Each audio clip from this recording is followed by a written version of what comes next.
Hey guys, we are taking a look at a few NECA Godzilla figures today, and if you weren't aware, NECA stuff is now being sold at Target, and they recently had a 20% off coupon, so I figured we might as well just jump into another line of toys. So today we're taking a look at two Godzillas because they're basically the same figure for the most part. We're taking a look at Godzilla versus Space Godzilla, and then we're taking a look at Godzilla versus Destoroyah Godzilla, or basically Burning Godzilla.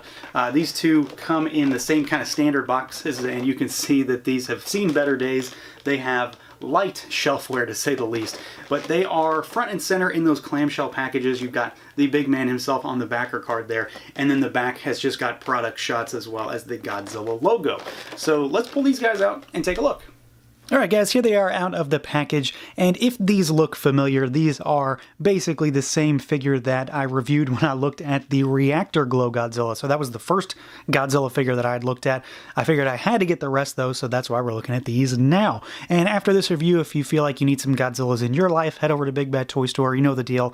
I'll put a link down below and you can get your own. But we are obviously going to check out articulation first. I'm going to move Burning Godzilla to the side, and we will focus on the Godzilla versus Space Godzilla version. Now, if by chance you haven't seen my previous Godzilla review for the Reactor Glow figure, then this will be new to you. But if you saw that review, then this is all going to be the same stuff. So the head can swivel inside that socket there. The neck swivels. He does have an articulated jaw. And then you've got a diaphragm joint, so he can move side to side a little bit. Not really anything back and forth, up and down. The arms go out about that far. They rotate in that socket. We do have a bicep swivel. We have a swivel at the elbow, and then there is an elbow joint, but it doesn't have tons of movement. You know, I kind of tend to think that this is basically a recreation of a guy in a rubber suit, so I don't think they're supposed to be too articulated, but they do have some posability to them. And then we've got rotation at the wrist, and he does have hinged fingers, so you can kind of give him a little bit of a grip there. Legs can swivel. There is a knee joint here, and mine are really tight. I have not broken them in really yet.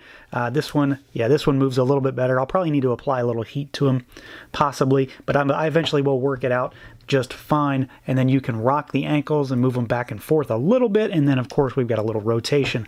So it's pretty standard stuff for this line. We do of course have articulation in the tail. We've got rotation there. We've got rotation here, as well as a little back and forth, even more back and forth rotation, and then you have to put the tails on. That's pretty much a hallmark of this line, and you can rotate the final segment here and then move it back and forth. And it does have a bendy wire in it as well, so you can kind of twist it around just a little bit, give it a little bit more life, and animate him just a bit more.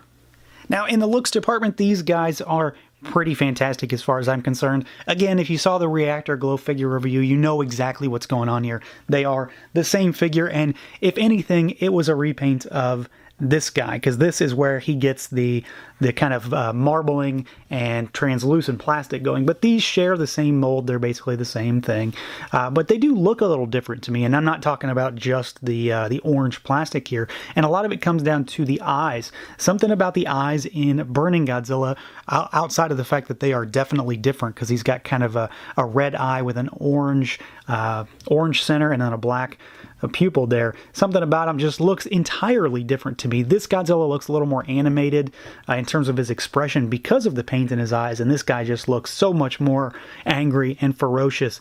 But beyond that, they're basically the same thing. We've got the same sculpt. We've got the same paint work in terms of, you know, the tails down here at the bottom. But of course, the spines on the back are different in terms of plastic, because for the most part, just like with Reactor Glow Godzilla, Burning Godzilla, or Godzilla versus Destoroyah Godzilla, is cast in translucent orange plastic. So he is orange through and through. If you actually pop him up inside these joints, you can kind of see he shines orange in there. So all of the black and skin tone, so to speak, on this guy is actually painted on, which I think is pretty great. I'm really happy that they did this for this figure and then for Reactor Glow Godzilla, just because it makes for a much better presentation.